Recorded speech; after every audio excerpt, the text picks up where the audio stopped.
Hello friends, good evening and very warm welcome to each one of you to this webinar. I'm so delighted that you have taken time out to join. Let me just give you a quick introduction. My name is Rahul Sethi. I am one of the directors at ProTouch, and I also lead analytics vertical and programs for the organization. A little bit about ProTouch. ProTouch is one of the most admired talent transformation and reskilling organization. We are enabling sustainable business growth and organization cultural impact. That's what we do. Our mission is simple. How do we improve business productivity and enhance leadership development across the organization? We provide 360-degree training solutions right from entry level to senior professionals. Our Reskilling Institute, which we call as ProTouch Professional Training, works extensively in the area of skill enhancement and youth employability. Hundreds of working professionals every year accelerate their career by undertaking wide range of certification programs that we provide. All our programs, I'm happy to share, all our programs are delivered through 100% practical approach by experienced team of industry experts, and all the programs are internationally accredited. ProTouch training programs and its alumni of our center has been widely recognized across various respectable forums and organizations. That's what, friends, we are doing. And I'm so delighted that we have a very interesting person with us today. Let me introduce you to Praveen Ratna. He is, he has many introductions I can give about him. Let me first give the professional introduction. He comes with a very strong experience in the HR domain. He has worked extensively. He has over 2 decades of experience working with various financial organizations in various capacities. He has worked extensively in the area of management reporting, HR policies, procedures, various strategies that HR is making, and a very, very solid track record. Apart from that, I have another introduction that to give you. He is also one of our previous participants of 2 of our programs. He has done HR generalist as well as HR analytics with us. And for a brief period, he was also a trainer. He was taking some part of our program, and he is, he is like a family. He has been a big supporter, and I'm so delighted that his work is very well recognized on various forums. I have seen his very enriching webinar where he spoke extensively about HR analytics in HR Success Talk. He recently has written an article around hiring strategies, which was published in all the leading business magazines around the country. And I'm so privileged, Praveen, that you have taken out time to interact with all of us. Very warm welcome. And before I give it to you, a very warm welcome to all our participants today. You have come together for a very interesting discussion. This topic is extremely interesting. And I also have with me our director of our organization, Dr. Aparna. She is with us and she will be interacting with you towards the end of the program. If you have any questions with respect to our programs or want to know more about the organization. So she is here, feel free to put your questions. And we also have some of the team members from ProTouch also present in webinar today. So today's topic is extremely interesting. Hiring trends post-COVID-19. Yeah? And as you all are aware, last year has been tough on recruiters. Many of us are in recruitment. Some of you are HR practitioners. No matter what role you're doing in HR, this is one area you cannot drop, which is talent acquisition. And it has been tough. The pandemic and its repercussion devastated some of the talent acquisition teams around the country and heaped new demands on some others. And as it proved to be, it has been a historic change agent as virtual recruitment, virtual onboarding, and remote working became the new normal. On this, we thought it will be absolutely appropriate to get Praveen in. Praveen has been an expert and been a great follower of this. His work has been recognized at many places.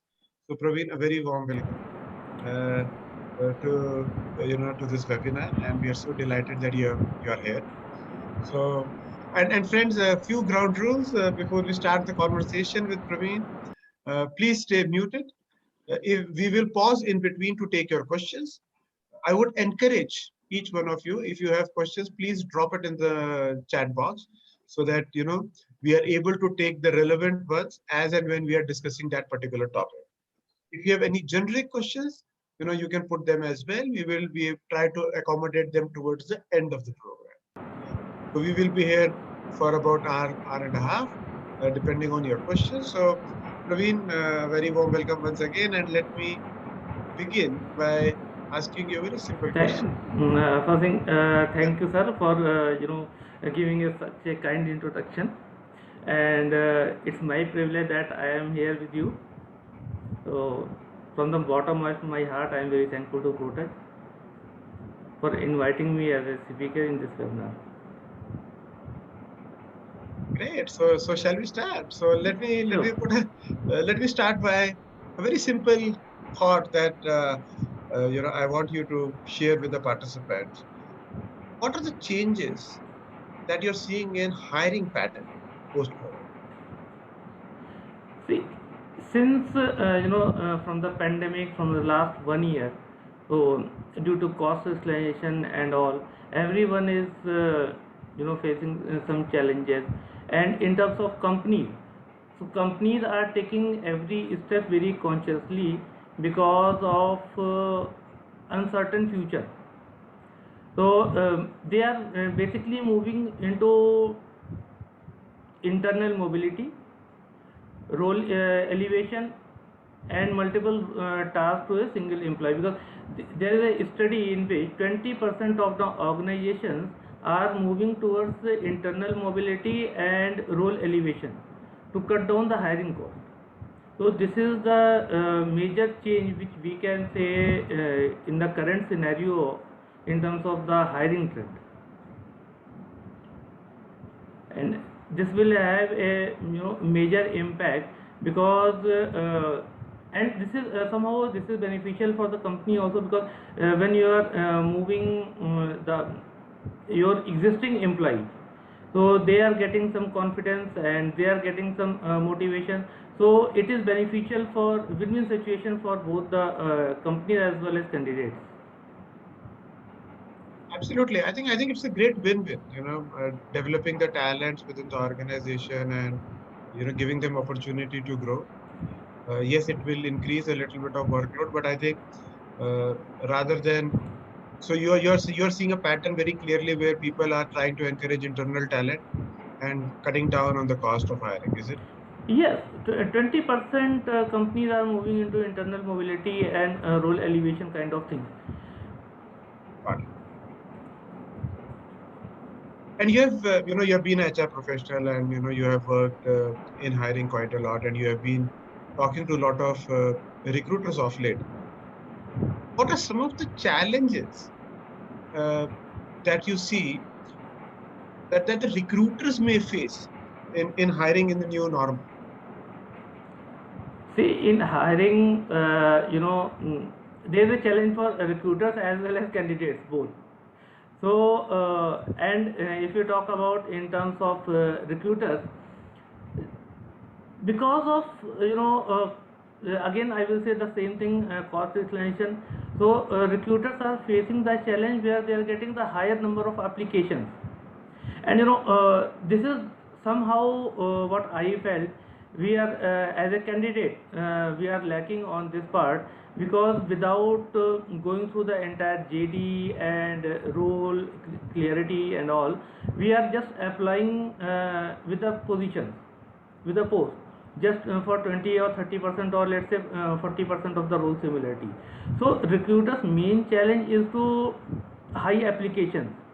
See, somehow high applications are good, but when you have to segregate the number of applications, you find that only suppose we have received 100 applications, only 5 or 7 or 10 are relevant. So this is again the challenge for the recruiter. They are putting their effort, their time, but they are getting nothing out of it. So this is the challenge. What I say is the first challenge which recruiters are facing. The second challenge is due to pandemic. Lot of talent pool is available in the market. So it is, for the company's perspective, it is very difficult to align role, experience and compensation, because if they have to you know compare with their company policy, pay policy and all. So lot of, because of the candidates are out of business from last several months, they are applying for a much below experience, much below package. So all these challenges are again with the recruiters, because as a recruiter they know that if I am hiring someone who is deserving more, and we are hiring on the less experience or less package, so over a certain period of time the candidate will leave. Because if the person is the last on salary, or he is eligible for 12 lakhs, but he is joining at somewhere around 7 or 8 lakhs, so after a period of time he will move out. So again the efforts are waste. These are the challenge. Secondly, Yeah. and secondly, remote recruitment is again the challenge, because in India, if you talk about, it is never in a practice. So recruitment, virtual recruitment, earlier, like post pre-pandemic, what was happening, that we can conduct all the 3 rounds or 4 rounds in a day. But now this is again the time consuming. It is very difficult to conduct all the rounds in a single day. So again a time management issue is there. So all these issues are there, which are still lying with the recruiters. Virtual onboarding, induction. So there are multiple issues. What I think, there are multiple issues they are facing. And the main issue which I think they are facing, like to judge the person on the behavioral aspect. When we meet the person on face to face, then it is quite easy to judge the behavioral aspect. But on virtual mode, it is something which is, I think, very difficult to judge out on that. I think a couple of very interesting point, which you talked about, and I would like to bring it to the awareness of the group. I think it is very matured thinking on behalf of some recruiters, because, on one hand, we see pattern of people being more opportunist in the situation, because a better talent is available at a lower compensation. Yes. I think you can either see it as a big opportunity, but I think it takes a lot of maturity for organizations to realize this fact, that if someone is, as you rightly said, if someone is deserving more, although the person is willing to come at a lower compensation, should you give that person the deserving compensation and look at long term rather than short term? I think that's very interesting. That's very, very interesting. And I wish all, and I would urge all HR professionals to have that thinking. So in your sense, Praveen, what percentage of organization would be in that category where they're looking at this situation not as a short term opportunity, but looking at it very maturely from a long term perspective? See, there are somewhere around, I will say, 50 to 60% organizations, they are looking forward for a long-term perspective. But yes, there are a number of organizations, they are looking at the short-term perspective. So the motive, the motive of the organization will get failed over the period of time. Anyone can save some amount of money this time, but over the period of time, this will again the loss for them, if you are taking this as a opportunity. Yeah, yeah, and it very well coincides with a comment that Harish has put in the chat box. Where he's saying, is the hiring strategy today dependent on market situation or internal strategy? Because there has been a lot of talk, around this, that many organizations are using this situation as an opportunity to re-strategize their hiring processes. So what's your view on this? Yeah, we have to re-strategize, because I know Harish is a very good talent and he has a very sharp mind. So this type of question is expected from him. So yes, so this is again, should be very strategically managed, because opportunity, if you are opportunist, it is very difficult to go a long way. Absolutely. Opportunities in a way, where see, what I will say, opportunities are two types, one in a good sense and one in a different sense. So if you are in a different sense opportunities, then it is very difficult to go on a long side. But yes, we have to re-strategize our um, strategy, hiring strategy. Like a lot of companies, as I discussed, like moving on a internal talent, they are moving on to referral programs, they are moving on to rehiring programs. So lot of things are there which companies are using to bring down their cost, to bring down some talent which is more appropriate to the organization. Absolutely.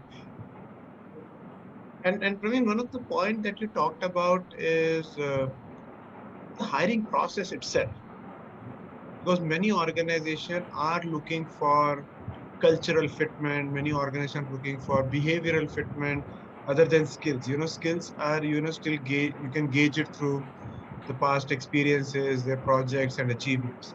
Yeah. Many organizations do look for other elements in terms of the value fitment or the cultural fitment in their organization.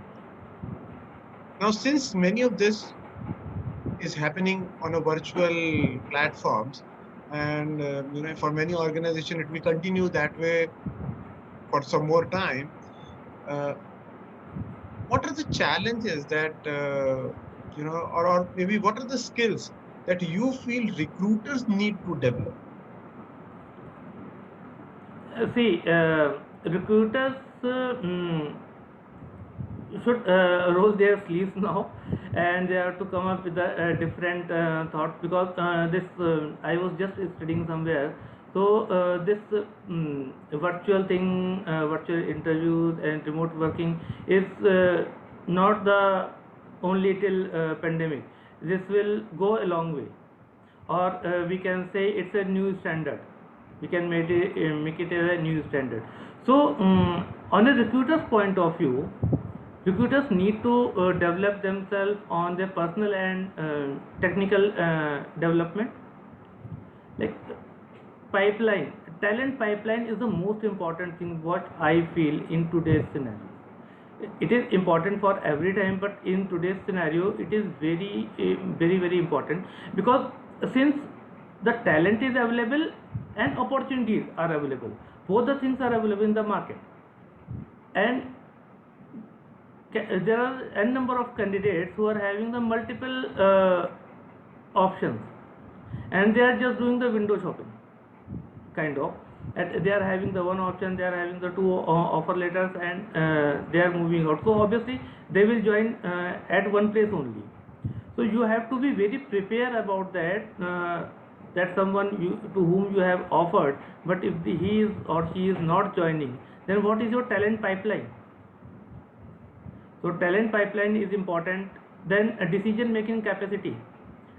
Decision making capability will play a very important role in this scenario or in future, because since you are moving, you are recruiting someone, so how you are mm, judging the person, how confident you are. So all these decision making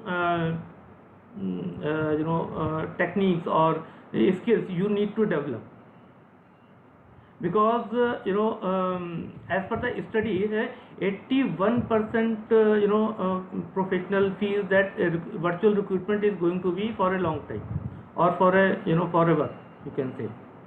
So these skills, I think recruiters should develop. They should go under soft skill training. They should go under decision making capacity, uh, thoughts, and they should go on the pipeline, talent pipeline. So all these things are very important for them. Absolutely. I think talent pipeline is a very important element for all HR professionals, is what I feel. Because it is not only for pandemic or for COVID situation, but otherwise also, many organizations miss this piece. They are in the process of only backfilling the positions that became vacant, and they really don't work on their talent pipeline. And I think that's a great topic that you brought up. And in continuation to that, Praveen, my question to you is, what do you feel? You have been working with so many HR professionals, you have associated with so many of them. What do you think are some of the strategies that companies should adopt in the current situation and the situations going forward? See, first of all, companies should revisit and re-strategize their hiring plans.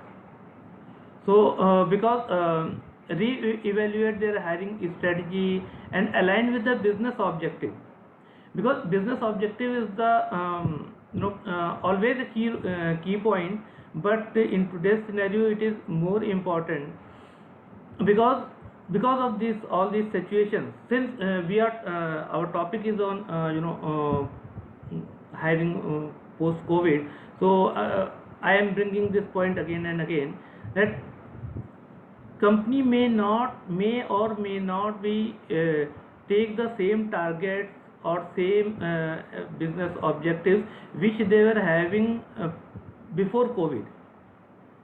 So many of them will reduce their objective or reduce their target. So they have to align their hiring strategy, manpower strategy according to that.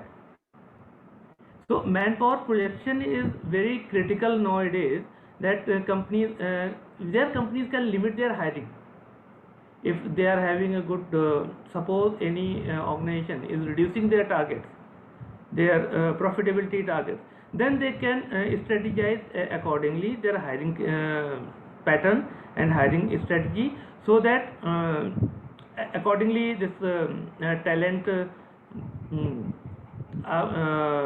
talent projection will work out. So talent projection will give you the fair idea that where we are today and what we are looking for the next couple of years or couple of months.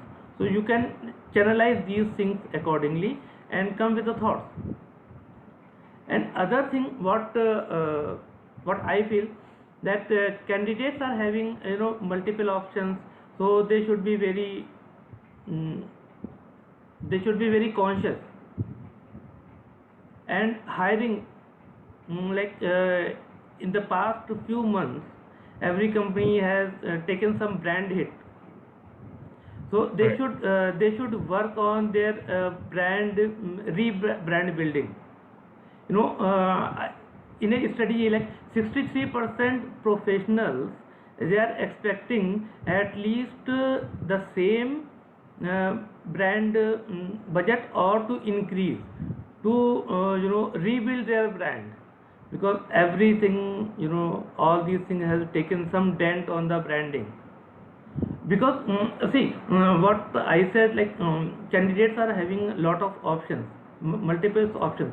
So they are very curious about that, how this company has behaved during the pandemic, how they have treated their employees at that time, and they are becoming more choosy because they are having the option.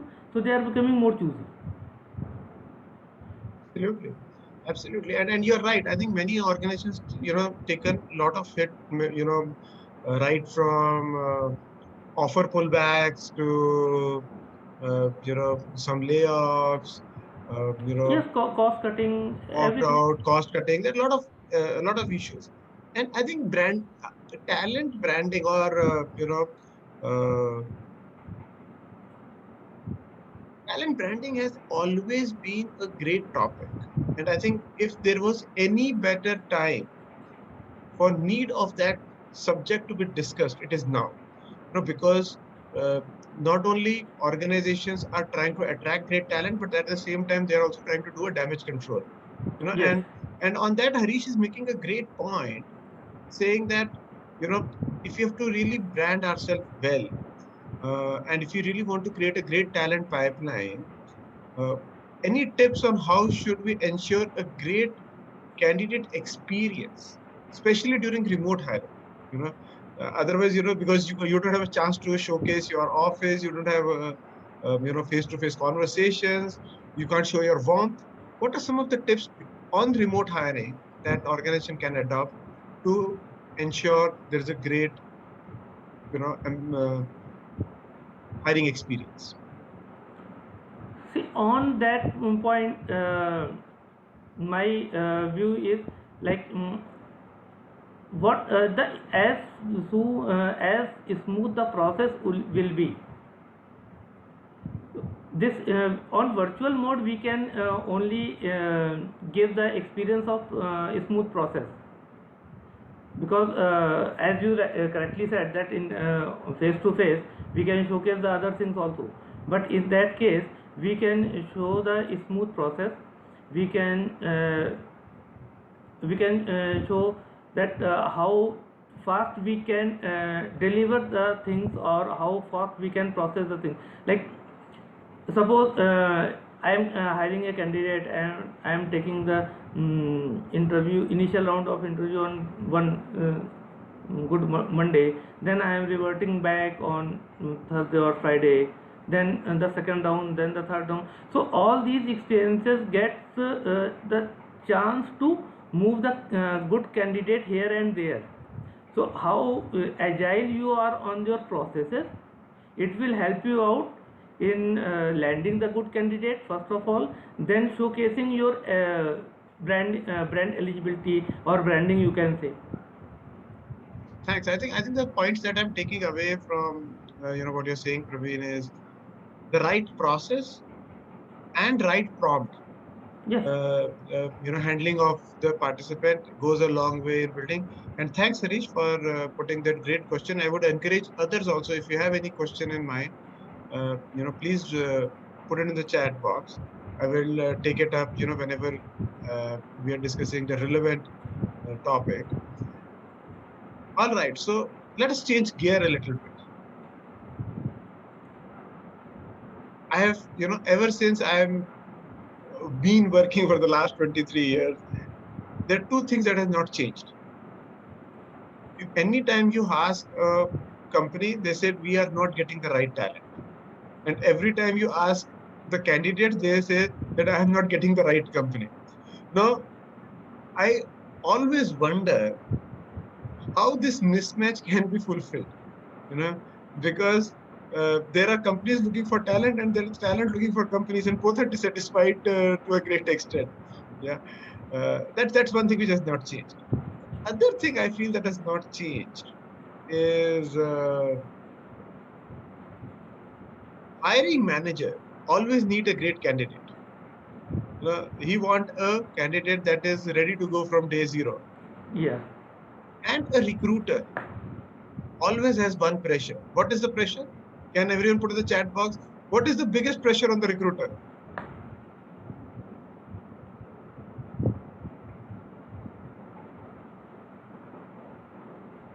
Notice period. That's great. What else? Put in the chat box. Good fit. Absolutely, Vishali. Immediate joining.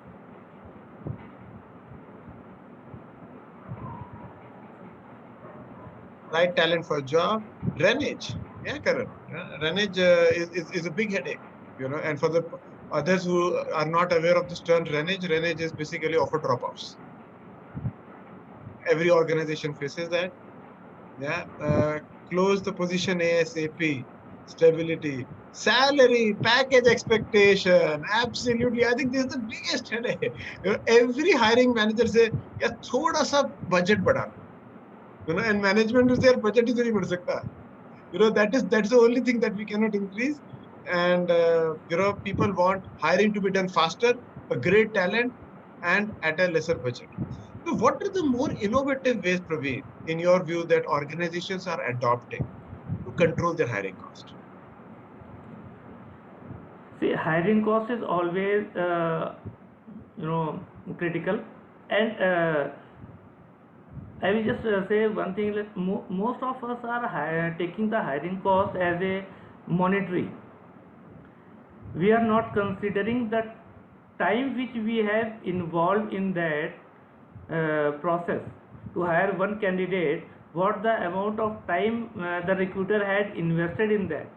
They are not considering it as a hiring cost. So most of the time people only calculate the hiring cost on the what the amount monetary amount we have spent behind that. So in the changing scenario, hiring cost can be limited as a IJP, like I said, internal mobility and Internal job postings, yeah. Internal job postings. Then we can go for a referral hiring, then social media hiring, like the LinkedIn, Facebook are there, so we can go with that. Rehiring is a very common and very popular, I can say. Good point, yeah. Rehiring is again a very good factor where we can bring down our cost. Then freshers and interns, social media, like social circle hiring, like social professional circle, if we hire through them. So all these factors are bringing down our cost, first of all. And secondly, in case of rehiring, so the chances of performance is much sooner. The person can start performing because he is aware about the culture of the organization and the policies of the organization. This is the point where companies can focus.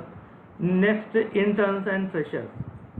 Why I am focusing a lot, like we can bring in on a entry level, and interns and freshers are always like a what I feel is always like a clay. So we can design them, we can according to our culture. Absolutely. It is very easy for them because they are freshers, they are new, so they can adopt the changes and policies more efficiently or more earlier than the other ones as compared to the experience. So these are the factors which I feel are very important. And secondly, one point which I feel is strategic hiring. Now companies are moving on to strategic hiring process for at least mid and senior level. So in strategic hiring, what they are taking a lot of time because at mid or senior level, early resignation is a biggest problem. If there is not a cultural fitment, if there is not a behavioral fitment, or some kind of misfitment is there, so if early attrition is there, so this is the problem at that level. So they are taking their time, they are parking the pool, and they are observing, then they are hiring on this part. So on these kind of hirings we can reduce our cost, because attrition is again a cost. If early attrition is happening, then it's again a cost. The time spent behind that is again a cost. So we have to keep in mind that cost also. Absolutely. And Praveen, I cannot agree with you more. Let me just give you today's recent example that happened in our own organization. We went through our mid-year appraisal cycle, And out of the 4 promotions that we announced today, 3 of them joined us as freshers. Yes.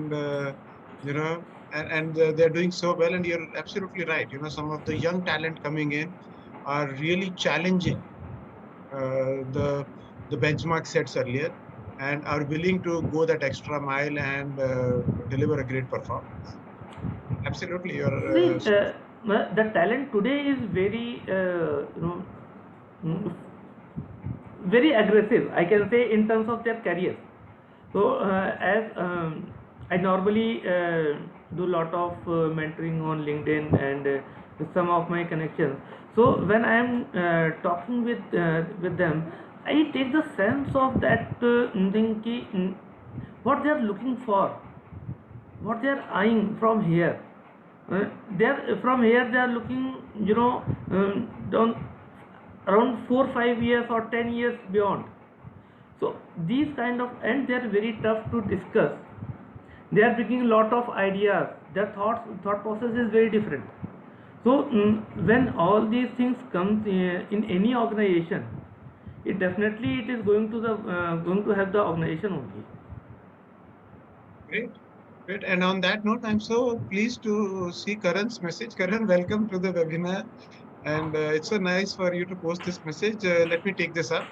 Praveen, let me just take this question, and then we, take some other questions from a participant. He's saying, could you highlight advantages, if any, that HR or people analytics has brought for understanding hiring patterns and improving hiring specific to the case of pandemic situation? Okay, I think it's a great question, Karan. I think a lot is happening in this space. And I'm happy to share with you some of the work that organizations are doing. And we are, in fact, in next 2 weeks, we are doing a full-fledged webinar on what is the advantage of people analytics, uh, and how it can help a lot of HR processes, especially with respect to hiring, and in the current situation. Debarun Mitra will be with us over the next few weeks. He's a people analytics specialist with American Express. He has worked extensively in this area. So he will be with us, and we will discuss this topic more in detail. Let me just give you my view on the point that you are making. Uh, and the way I see, we have to look at it more holistically. I think the way analytics is to be looked at is about how do we solve business problems using data and trends. Some of the areas that organizations are doing phenomenal work is one of the point on Renage itself that you mentioned earlier. Organizations are able to predict right at the screening. It connects very well with the talent pipeline. When you're screening candidates, there are two things that's happening. One of the point that Praveen mentioned earlier, these days, because of unfortunate situation of people losing jobs, people are just clicking any job they see first, and then read the JD, which means, a hiring manager has a higher responsibility to filter it out. Yes, you can use ATCs and things like that. Uh, but picking up who is likely to drop off and who is likely to be early attrition. As Praveen rightly said, if someone is coming at a compromised role or a compromised salary, the cases of renege is only going to go up. And HR analytics or people analytics is doing wonderful job in that area. Other thing where organizations are using HR analytics specifically from a hiring point of view is the point that I was talking about a while back with respect to budgets and cost of hiring. What's the biggest element in the hiring cost, or the cost of attrition, is the time to fill, time of open position.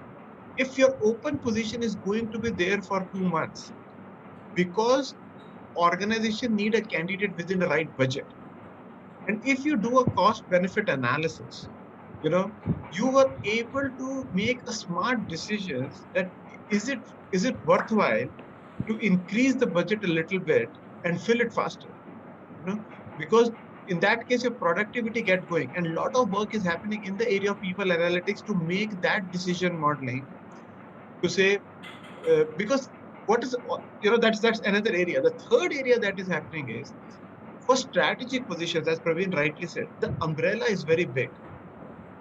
And the correlation between competencies and experience is diminishing. In earlier world, there was a very clear correlation between experience and competence the person brings in, or the skills a person brings in. Now that is fading away.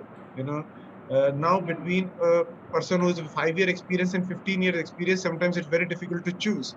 They come at different experience level, but they may also come at a different competency and different compensation. And you need much more advanced modeling techniques to really pick up the right person. I think those are some of the areas, and we are going to discuss all this and a lot more in our next webinar. When Deborah will be here, so I would invite you to join in that as well. Yeah, I hope your question is answered for now. Yes, in pandemic situation, there are more things that gets added up.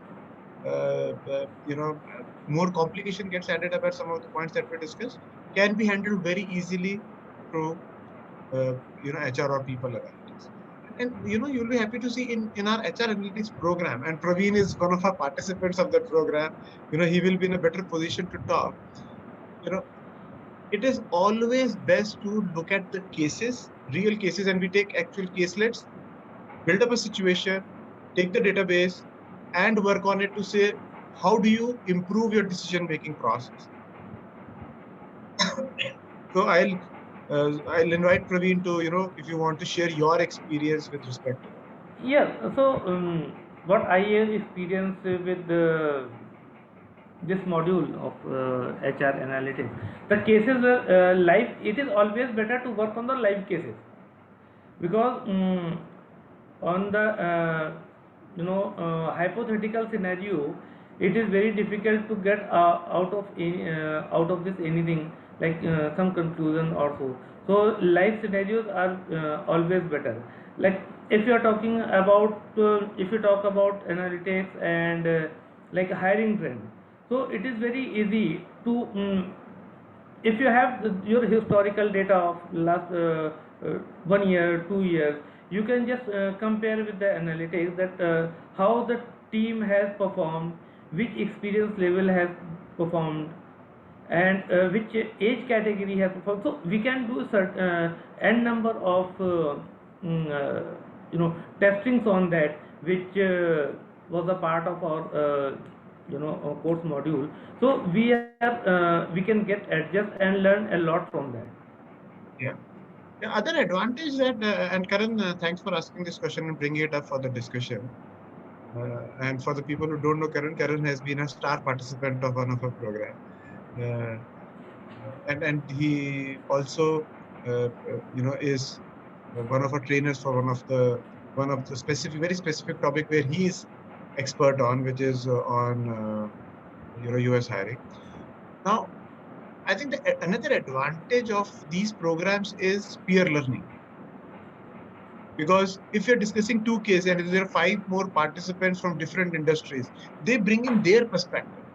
Saying in my organization, the data is looked at this way. This is how we are hiring. Let me pull out the data, do some analytics on it and bring it up for discussion. I think those scenario building and through peer learning, becomes a great way to learn. And Praveen, happy to share with you, when you were the participant, you were doing individual projects.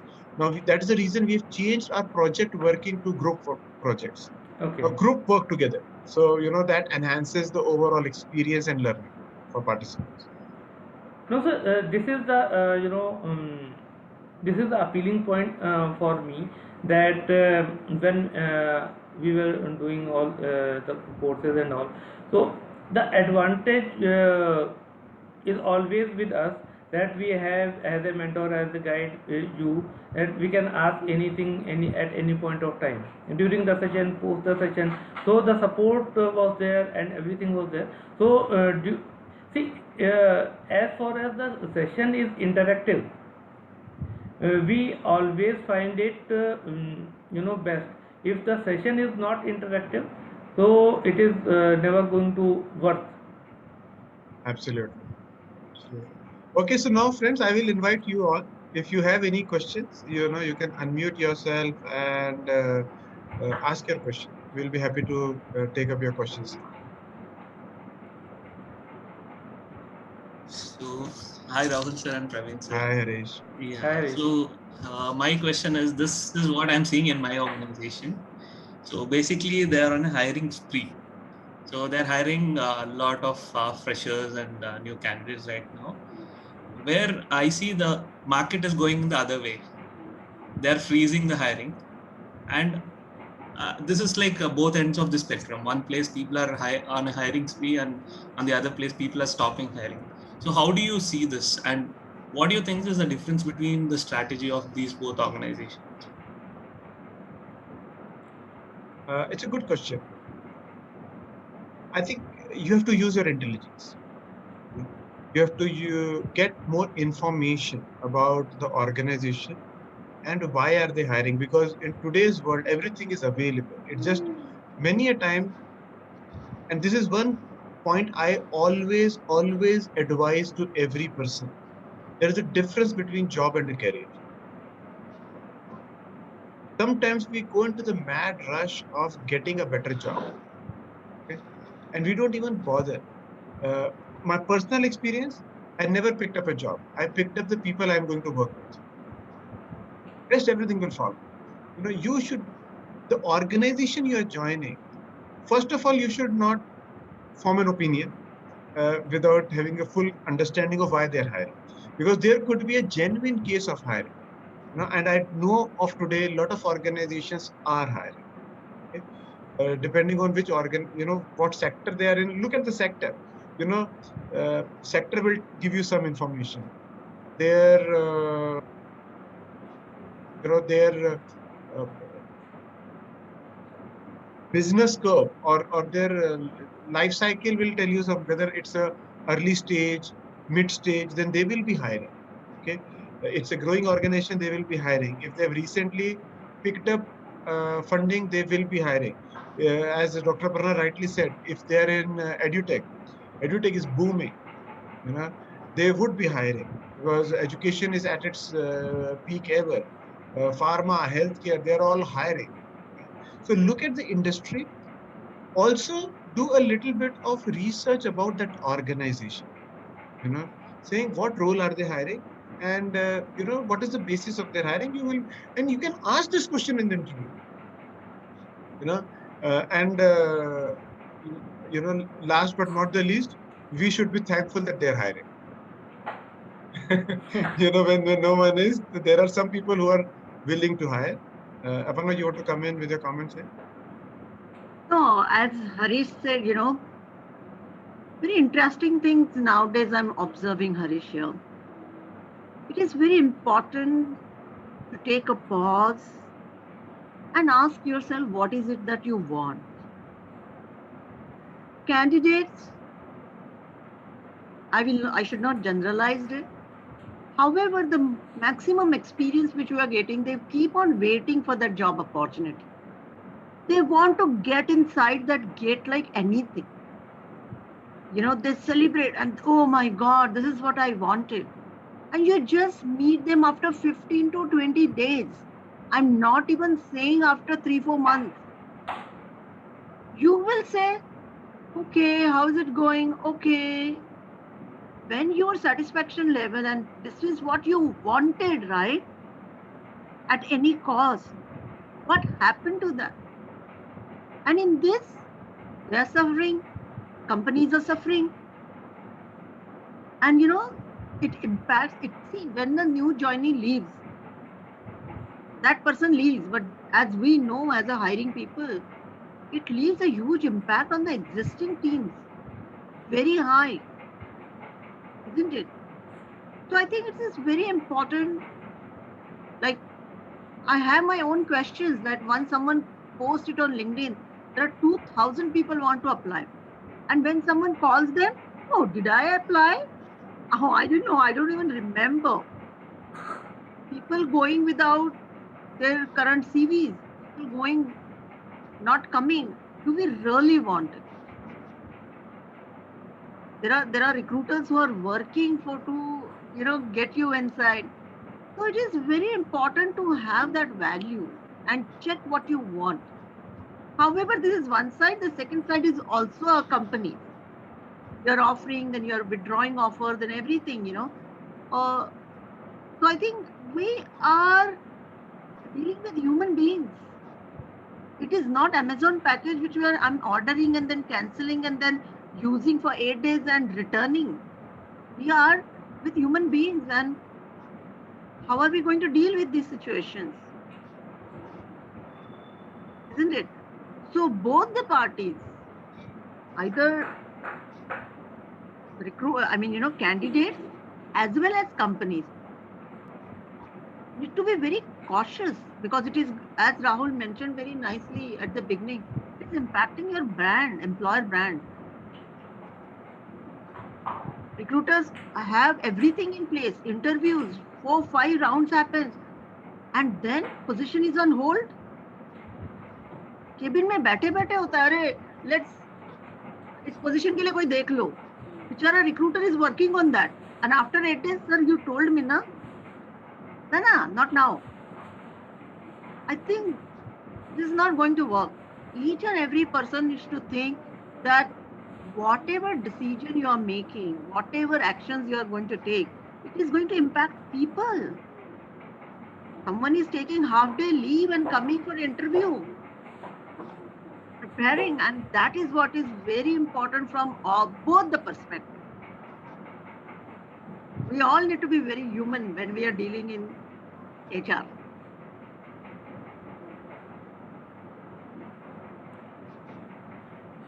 Yeah, Harish, I think you have now clear on your view. So it is very important to check that what are the reason, as Rahul sir correctly said, and what are the reason why they are hiring. So we have to analyze those trends why they are hiring. Might be if any company is hiring there, or if this is a manufacturing unit, so they are opening some new plant, so they are hiring. So there are a lot of insights you can get from these. In analytics, if you will discuss any time with Rahul sir, so the point is why. Why is the word which gives you almost everything in your reward, that about your question, that why they are hiring. Okay, so why they are hiring, when you will get into that, then you will come to know that they are going to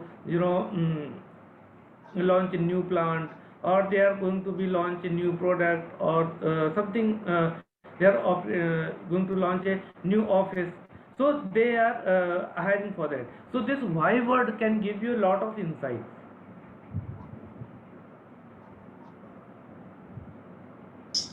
Thank you, Praveen and Rahul. So it was really understand. Now I get the actual point, because all of our hirings were in cloud. So I think the organization is now moving towards cloud. So that's the insight I was able to gather. And if you are the hiring manager, you can ask this to manager. yes, If you are the hiring manager, you should, because your hiring conviction goes up. What kind of talent, and if you are in hiring, you should always be very curious about what's the future talent organization will need, and how can you bring them in now. And let me tell you, recruiters' world is going to change over the next 3 to 4 years. When US is already seeing it. 40% of the workforce is gig, and when India will see that phenomena, I don't think so. Our processes are ready for it. Process not ready, mindset is not ready. A lot will change, and it will. It is not a question if, but when it will come to India. Yeah, if what I think, this is the whole game of mindset and processes, because before pandemic, no one has even think about remote working, except in IT sector. In some IT companies, they are working remotely, but other than IT, there was no one can imagine that NBFC, BFSI, pharma, and all these can work remotely. but now it has shown a different aspect, that what I feel is somewhere around 90% of the white collar jobs can be done remotely now. 90% of the white collar jobs, I'm not talking about blue collars, but yes, 90% of the white collar jobs can be done through remote. All right, that's great. Any other questions, friends? Yes, sir, may I? Yes, please. Sir, this is Dr. Gurnadam Goli, sir. Working as an assistant professor from SR University, Telangana. Hi, doctor. Academician, sir, we have the phobia. Actually, we are from management background. And when we are doing the research, we all sort of work we did. And when come to the analysis part, we need to take help from statistics. Okay, they would do the analytics, and what the result they provided to us, we would implement and we would show in our research. So that's one such. But coming to this analytics part, that's phobia in our minds. So we need a statistical knowledge that should be required. Okay, when we have that knowledge, we would be in better position. Okay, to apply the techniques, and maybe what you said, what we have the huge data. Okay, that would be utilized to predicate the future regarding the HRM function. Okay, so in that way, we don't have that statistical background. Really, that is needed for us to get the grip on the analytics, or maybe we are not from technical background. We don't have that programming language. Really, that is needed for us to get the grip on these HR analytics. That is one point.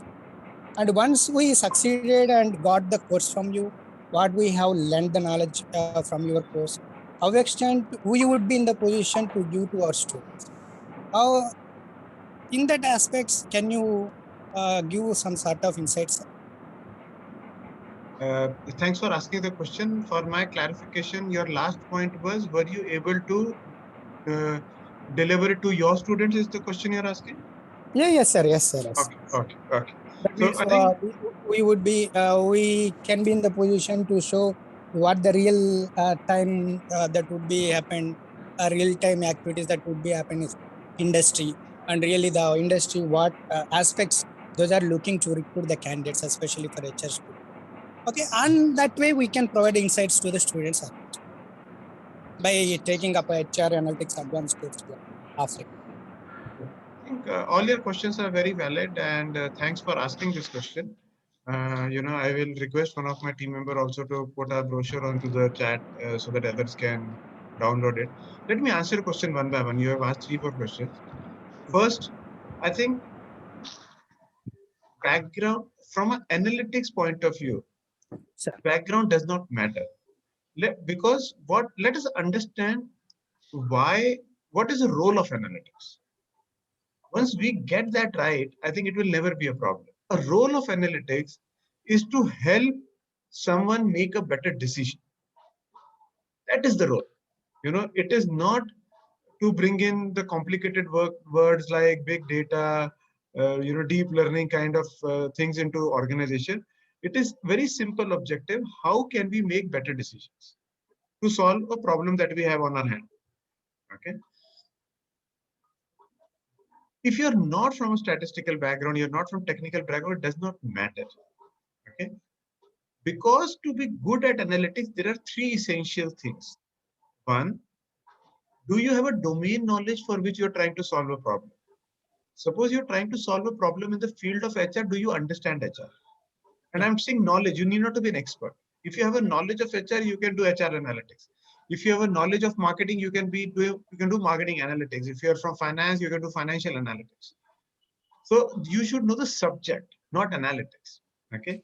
Then the second essential element is you should know step-by-step process to solve a problem, which is taught in part of the program. And then you of course need some amount of understanding of statistical tools, but that is more, as you rightly use the word, mindset and the background. Human being was born pure, we grow up corrupt. That's the problem. Do you drive, doctor? Yes, yes, sir. What do you Sir, drive? what? No sense, sir.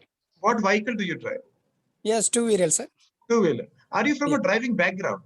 No, no, we don't No, have that. but you still drive, right? Yes, And so is yes, all of us. You know, yeah, we are that's not, why, sir. there's so I many said, things that we do. We are not yeah, from the background, you know. yeah, Before you started teaching in college, are you yeah, from a teaching background? You're not.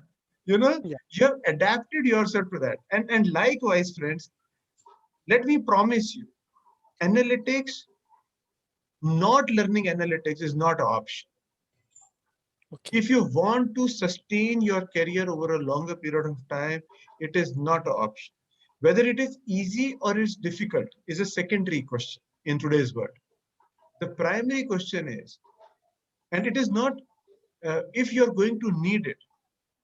The question is, when you will need it, will you be prepared for it? Yes, I think yes, that is the question.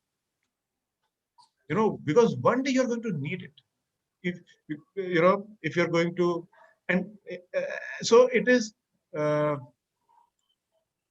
And from an HR analytics point of view, you know, I can share one very interesting research which very clearly points out that over the next 5 years, in today, HR analytics is an optional skill that is required. yes, Over the next 5 years, it's going to be a mandatory requirement. You can't be in HR if you can't do analytics. You can't be in HR. Okay? yes, It's like finance. You can't be in finance if you don't understand numbers.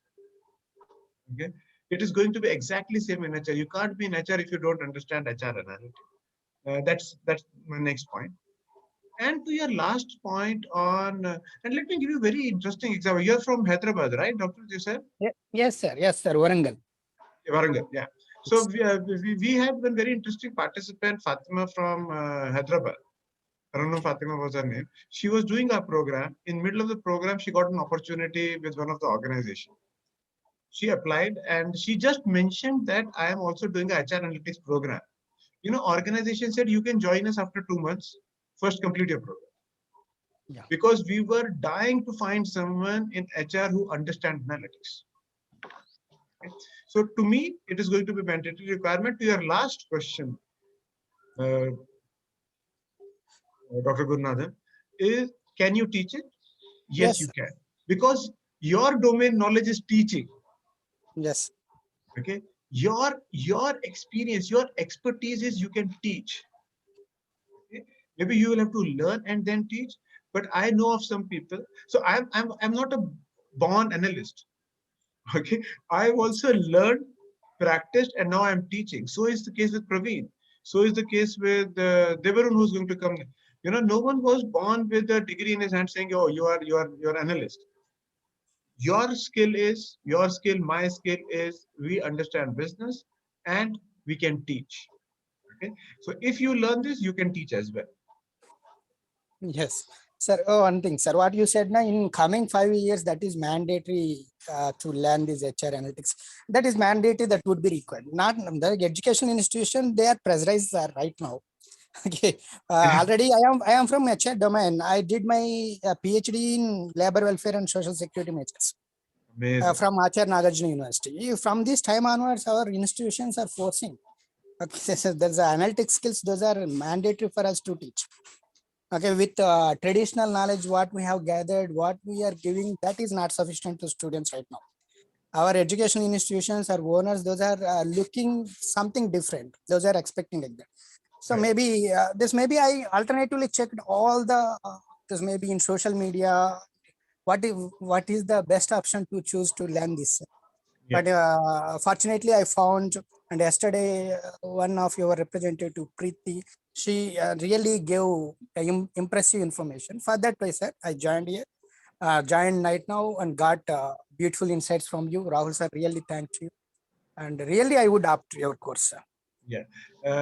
Thank you very much. Dr. Gurudam, I'll just make a very, I think you're raising two very valid points. And let me just take a minute to respond to everyone from that. I think somewhere we are over dependent on our education system, we are over dependent on our college, and we are over dependent on our organization. I Yes. think that will be history very soon. it is our career, and we Yes. have a responsibility to make sense of it. If Very we right. know that this is going to be the need, why we are dependent on someone else? Why don't we sign up ourselves for the skills that we want to learn? Because Yes, sir. end of the day, college or your organization cannot give you everything that you want. Some of the things you have to go and fetch. The Exactly. new trend that you will see coming forward is organization will spend less and less on trainings. Employees will be expected to spend on their own to upgrade themselves. Because they will have to upgrade to be relevant. Earlier, what used to happen, if you have got one skill, that skill used to last for 25 years. Yes. Now, if you have developed any skill, it will not last for 5 years also. So every 3 to 4 years, you will have to gain a new skill to stay relevant. Forget growth, just to stay relevant. So it's not an option. I don't think so it's an option. Yes. And I'm so glad, professors like you are taking that step, not depending on their college, but voluntarily wanting to learn so that you can teach it to your students. I think that's phenomenal. And we do a lot of programs for colleges, Dr. Guru. If you want, we can connect on that separately. We have Sure. conducted some sessions for specifically designed for college students, MBA students. Yes. Thank you, sir. Thank you very much. Welcome. Okay, friends, any other question from anyone?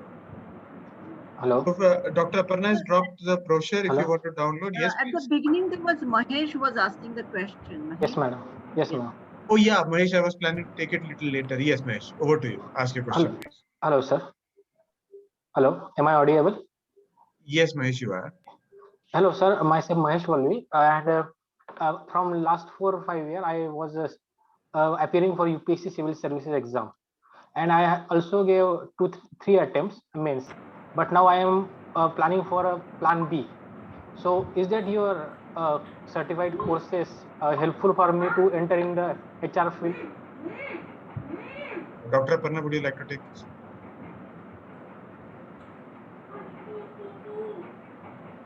I think, Mahesh, it will require a lot of detailed discussion about it. Okay. Okay. Because we really need to understand what is your objective, where you want to go. If is it your civil, that is your objective, or corporate is your objective. Why are you looking for HR? There are a lot of things will come into the picture, Mahesh. So I will say, are you in touch with any of our Yes, career ma'am. advisors? Pooja Ahlawat. I am in touch with Pooja Ahlawat. Okay. So I will also talk to Pooja, and let's have another level conversation on one-on-one. Because Okay. when you come to any course for that matter, it can be Pro Touch or any other. I just don't want that everyone is doing, I will also do. No. Because after having 4 to 5 years of experience, lot of customization is required. Your career is different than anyone else's career. You may not even need this course, right? Okay. And I think we need to have a very candid discussion on that. So I will be in touch with Pooja. I will speak to her. I think she's also there in the team right now. And then we will take it forward, Mahesh. Will that be fine? Yes, ma'am. No problem. Great. So I was listening to the conversation by Dr. From Hyderabad. Guru. Yeah, and I can connect it to you so well, sir. So, once we do PhD, we use SPSS and lot of statistical data. However, we are not expert in SPSS and all. We get it done from someone and we draw conclusions, isn't it? In the similar way, we need to know analytics. And I'm very thankful we have a lot of professors, many professors are joining from education field. So wish you all the very best, sir. Thank you, ma'am.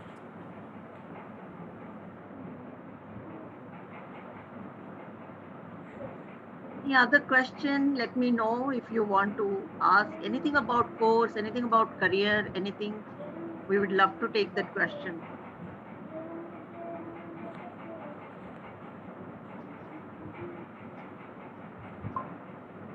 I think there is no question, Rahul. All right, then. Yeah. Yeah. Hi, Sabrish? this is Sabrish, and sir. I'm from Bangalore actually. So I have a question. So like I have like 2.8 years of experience into talent acquisition, and I'm getting some suggestion from my seniors that just go ahead and do SAP HCM or SAP Success Factors course. So like I'm still confused. Like when is the best time to go ahead and do the same course? Like after getting the overall experience as an HR generalist, or should I directly go into SAP course or something? So Sabrish, would you mind telling us what was your profile in talent acquisition? So yeah, I'm into Canadian recruitment. So I'm hiring for Canadian process. So I start my day at around 4:30 and I end my day at 5 to 2. So that's our shift actually. So my seniors are suggesting to go for SAP course, which is HCM or into success factors, which is related into HR itself. So I don't have any overall knowledge of generalist role. I just have idea about recruitment and talent acquisition. So I handle both for clients and for our internal recruitment also. So that's my doubt. When is Great. the best time to? So Sabrish, there will be a lot of things will come into the picture. Okay. Okay. However, like for example, when you are into, international recruitment, it is very different from the domestic recruitment. Another thing is this: many people have this thought that I know recruitment, that means I know talent acquisition. So this is one of the myths, because Okay. talent acquisition right starts from planning till induction and onboarding till the time person starts performing. Okay, so that is the whole cycle of talent acquisition comes into the picture. So there are many candidates, who have worked in recruitment. They say, no, I know talent acquisition. However, once they come to the course, they realize, oh my God, I was knowing only one part of it. Okay, so I will say that is very important. Again, if you want to grow laterally, right, you need to have a lot of knowledge on all the functions of HR, all the functions of HR, right from your talent acquisition, then SHRM, how will you doing performance reviews, how will you look after training and development or a learning and development division. Then, there are a lot of things, will compensation, benefits. You need to know everything when it comes to generalist profile. Okay. And then next level, you have a specialization. So if you look at a typical career of any HR professional, 80%, 60% starts with recruitment. Then they come on, lateral level. That is, they will get into generalist field for 4 to 5 years. And then over a period of time, they realize their passion. And then they get into either talent acquisition, L&D, or one thing. They will start specializing it. And then every field needs, analytics, then SAP, everything will come into the picture. So what will be my suggestion, that you should be going to such kind of course which should not take much time of yours. Like for example, after having experience, you may not be able to go for 2 years full-time MBA and invest your time and money. So go for the shorter course which will give you a lot of understanding about generalist profile, and then you can get into the higher learning. That is what I will say, because it is also not only about getting certifications and degree. Okay, it is all about knowledge. Certification will give you entry in any of the organization. Your resume will get shortlisted, but if you do not have experience, then it will become, on knowledge will become very tough. So that will be my input. However, I always have a terms and conditions apply, because I still don't know in depth what is it that you're looking for. But this is what it is from my side. Hope this helps you, Sabrish. Yeah. Are, Thanks. Thanks, are you in Aparna. touch with someone in ProTouch, Sabrish, already? Yeah, I'm in touch with Praveen. All right. You're in touch with Praveen. Okay. Yeah. Praveen, okay. Sabrish, Okay. actually we had just had a conversation today Got only, it. Understood. and we were just discussing about HR journalism. So his question was for SAP HCM. So what I suggested, just hold on for a moment, and these are the tools which every company has a different tool. Absolutely.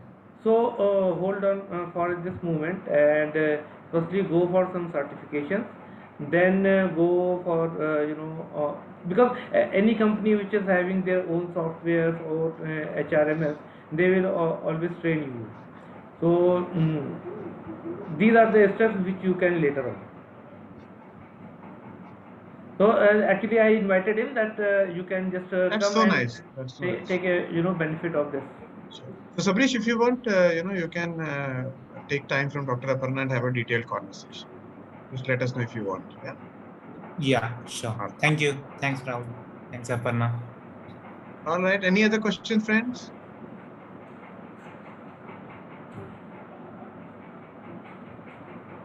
Okay. So if there are no further questions, I thank Praveen. Thank you very much. And thank you to all the participants. Thank you, Dr. Aparna, for taking out time and attending this webinar. I hope you found it useful. And if you want to connect with us after the webinar, I'll just drop in our number. Website is already mentioned. You can drop an inquiry there, or I'm just putting a number. You can connect with us through this number as well. All right, friends. Thank you very much, Praveen. Thank you so much Thank you, for Praveen. Thank you so addressing all much. of us. Thank you, sir. Thank you, ma'am, for Thank you. considering me for this webinar. Everyone, thank you. You have a great evening and productive week ahead. Bye bye. Take care. Thank you, sir.